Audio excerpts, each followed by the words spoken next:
Hey everybody, John Abdo here, author of Milo of Croton, the Untold story of Milo. In this presentation, I want to talk about another game changer. I talked about the Hoplitodromos, but this particular one is a game changer that actually happened before the Hoplitodromos, which the Hoplitodromos happened in 520 BC at Milo's 65th Olympiad Games when Milo was approximately 39 years of age.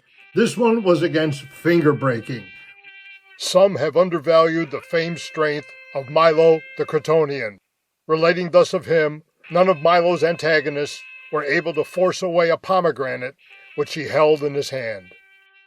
We know Milo performed many strength feats with his hands and fingers. Milo, the wrestler, would stand with his arm at his side, his elbow against him, and hold out his hand with thumb pointed upwards and fingers spread.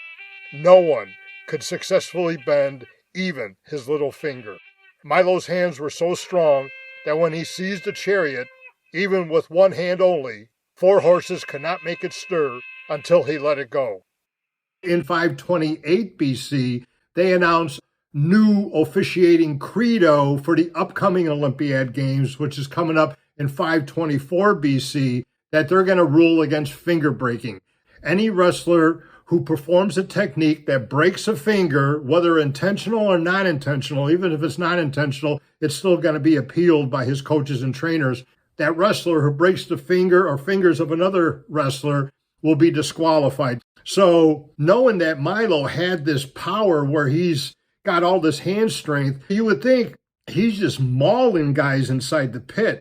And obviously he was probably breaking other bones. Boxing was really brutal. They wanted to keep it that way. That was the blood sport. The second blood sport was pancration, but wrestling was the most governed. And to just give you an idea, boxing debuted at the Olympiad Games in 688 BC, where the games were founded in 776 BC. Hercules supposedly founded the games. Pancration was 40 years later in 648 BC. But prior to all of that, wrestling was the sport that was instituted into the Olympiad Games in 708 BC.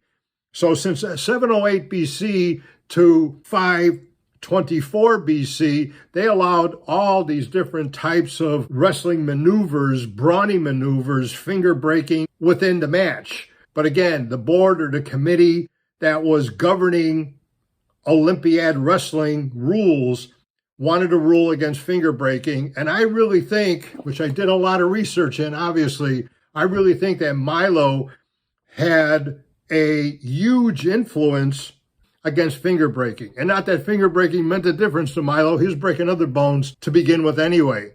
So knowing that there was a rule against finger breaking, Philostratus, Milo's coach, immediately started to institute different training techniques that prevented his athletes, particularly Milo, the man who you couldn't bend his finger, open his finger or bend it, to allow him to avoid any type of finger breaking, even get close to finger breaking. He said if an athlete would come at you, and a lot of them did use these fake eye poking techniques, so you would kind of like flinch away or whatever. They'd wave hands in front of your eyes to kind of like block your vision, and they would duck in for a double or single leg takedown or some type of other offensive maneuver. So instead of swatting at the hand, Philostratus wanted his athletes to swat at the wrist. So I believe Milo played a huge influence. His mangling and breaking of bones in all the other previous Olympiad Games.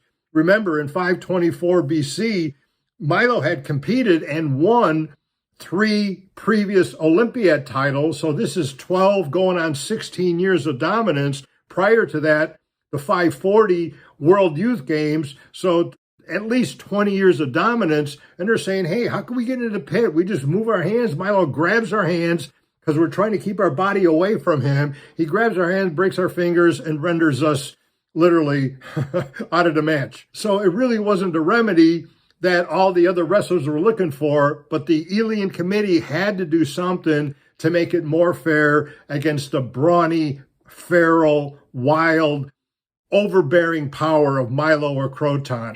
If you are enjoying this content, please like, follow, share, and subscribe, and I'll continue to bring you more fascinating information on Milo of Croton and other great mythological and mortal figures from antiquity. I'm John Abdo, thanking you for watching. Stay strong and healthy, and perhaps one day, thousands of years from now, people then will be remembering your name as well.